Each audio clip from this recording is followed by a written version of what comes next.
निसर्गामध्ये आपण अनेक प्रकारचे कीटक हे पाहत असतो. आपल्या अवतीभोवती परिसरामध्ये अनेक प्रकारचे कीटक आपण पाहत असतो. तर या कीटक वर्गाची मुंगी या कीटक वर्गाची प्रकाश किसन नावडे माहिती दिलेली आहे. आणि या कीटक वर्गातील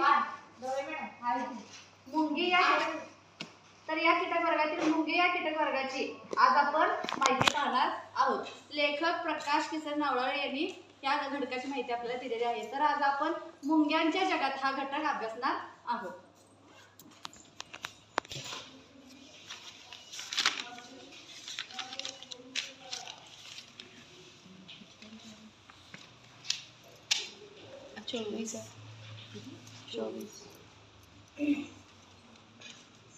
तर आपल्याला कोणकोणत्या प्रकारच्या मुंग्यांचे प्रकार माहिती आहेत?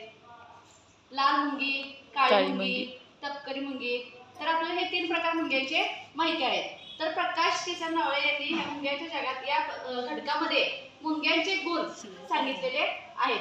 आता मुंग्या जर पाहायला गेल्या तर भारतामध्ये एकूण 12,000 जाती आहेत मुंग्यांच्या. तर यापैकी काळी मुंगी, तपकिरी मुंगी आणि लाल मुंगी या मुंग्या आपल्याला माहिती आहेत. तर कामकरी मुंग्या जर बघायला गेलं तर या कामकरी मुंग्यांचं काम काय असतं? तुम्हाला माहिती आहे का कामकरी मुंग्याचं काम काय असतं? अन्न गोळा करणे. बरोबर. तर कामकरी मुंग्याचं काम काय असतं? तर अन्न गोळा करणे, वसाहती वारुळ स्वच्छ ठेवणे, बांधकाम करणे हे कामकरी मुंग्यांचं काम असतं. आणि मादी मुंग्या काय करत असतात? तर अंडी घालणे, नवीन वसाहती स्थापन करणे हे मादी मुंग्याचं काम असतं. आणि नर मुंग्याचं काय काम असतं? तर शत्रूपासून त्यांचं संरक्षण करणे. आणि ह्या मुंग्यांचे गुण काय असतात बरं? कोण सांगतं? मुंग्यांचे गुण काय असतात? मुंग्या या कष्टाळू असतात. तुम्हाला कधी पण जर बघायला गेलं एका ओळीत जातात पण आपली रांग मोडत नाही. बरोबर. म्हणजे याच्यावर काय आपल्याला बघायला मिळतं तर त्या शिस्तप्रिय असतात. एका ओळीमध्ये जातात. बरोबर. मुंग्या काय असतात? शिस्तप्रिय असतात, उद्योगी असतात, त्याचबरोबर काय असतात? कष्टाळू देखील असतात. हे मुंग्यांचे गुण आपल्याला या घटकामध्ये पाहायला मिळतात. त्याचबरोबर मुंग्या एकमेकांबरोबर संवाद कसा साधतात बरं? स्पर्शावर. बरोबर आहे. आता आपण बघा, आपण कसं करतो? आपल्याला बोलीभाषा आपल्या येते, मुख्या प्राण्यांना बोलता येत नाही. मग ते आपल्याला एकमेकांबरोबर संवाद कसे साधत असतात? तर रासायनिक गंधकणाद्वारे त्या एकमेकांबरोबर संवाद साधत असतात. एखाद्या मुंगीने जर अन्न गोळा केलं असेल तर ते दुसऱ्या मुंगीला कसं कळतं लगेच? आता मुंगी म्हटलं की साखरेवर ताव मारणारी हे दृश्य आपल्या नजरेसमोर उभं राहतं. आता एखाद्या मुंगीने साखर युक्त घेतली तर ते दुसऱ्या मुंग्याला की त्या अवतीमध्ये गोळा झालेलं दिसतात ढिगवर. आपण मध्ये एवढा कसा काय ढिग लागलाय मुंग्यांचा? तर ते कसं कळतं? तर ते ज्या वेळेला अन्न घेऊन येत असते त्या टायमाला काय करत असते? रासायनिक गंधकण सोडत येत असते. ते जो द्रव्य पदार्थ असतो तो सोडत येत असते. त्याचा वास त्या इतर मुंग्यांना येतो आणि ते त्याच्याद्वारे त्याच्या मागोमाग जातात आणि एकत्र ते अन्न पदार्थ खात असतात. तर रासायनिक गंधकणाद्वारे ते एकमेकांबरोबर संवाद साधत असतात. आणि मुंग्याबद्दल तुम्हाला काय माहिती आहे?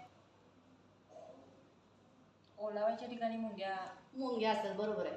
ओलाव्याच्या ठिकाणी, गोड पदार्थाच्या ठिकाणी आपण चपातीचं भाकरीचं टोपलं जर ठेवलं तर ते तेलकट वासाने देखील त्या भोवतीने भरपूर मुंग्या गोळा होतात. अजून काय माहिती आहे? ह्या जर मुंग्याचं गुण आपण जर पाहिलं तर त्या उद्योगी, कष्टाळू आणि शिस्तप्रिय असतात. त्यांचा जर आपण अवलंब आपल्या दैनंदिन जीवनामध्ये केला तर आपल्याला त्याचा फार उपयोग होऊ शकतो. आपण देखील उद्योगी, कष्टाळू आणि शिस्तप्रिय होऊ शकतो. आणि शत्रूपासून जर संरक्षण करायचं झालं तर नर मुंगी हे सगळ्या शत्रूपासून त्यांचं संरक्षण करते. आणि बांधकाम जर वारूळ जर बांधायचं झालं तर कामकरी मुंगे जे आहेत तर ते आपल्या वसाहती स्थापन व्यवस्थित करण्यासाठी वारूळ बांधतात. आपलं वारूळ प्रत्येक ठिकाणी दिसत असतील बांधलेले. तर ते कामकरी मुंग्याचं काम असते की वारूळ बांधणं, ते स्वच्छ ठेवणं आणि वसाहती स्थापन करणं हे कामकरी मुंग्यांचं काम असतं. आणि मादी मुंग्या काय करत असतात? तर अंडी घालणं आणि नवीन वसाहती स्थापन करणं हे त्यांचं काम असतं. तर मला सांगा, मुंग्यांचे गुण काय असतात? आपण आता घटकामध्ये पाहिलं तर मुंग्याचे गुण काय सांगितले लेखकांनी?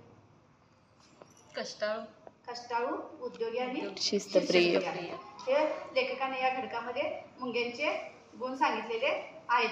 तर आजच्या भागामध्ये आपण मुंग्यांचे प्रकार, मुंग्यांचे गुण आणि मुंग्यांचे काम आणि ते संवाद एकमेकांबरोबर कसे साधतात हे 5 प्रकार आपण आजच्या या स्पष्टीकरण घटकामध्ये पाहिलेलो आहोत. उर्वरित भाग आपण उद्याच्या तासाला पाहू.